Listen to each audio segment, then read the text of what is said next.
రైతు సోదరులందరికీ నమస్కారం అండి. మనం ఈరోజు ఈ వీడియోలో అయితే మన సబ్‌స్క్రైబర్ తోటలో అయితే మిరప పంటలు అయితే ఉండడం జరిగింది.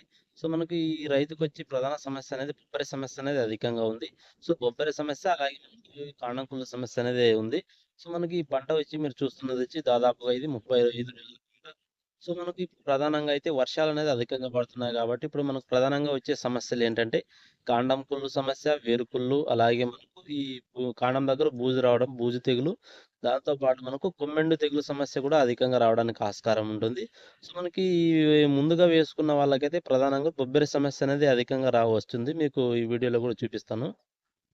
సో, ఈ రైతు పొలంలో అయితే ఇప్పుడు మనకు బొబ్బెర అనేది స్టార్టింగ్ స్టేజ్‌లో ఉంది.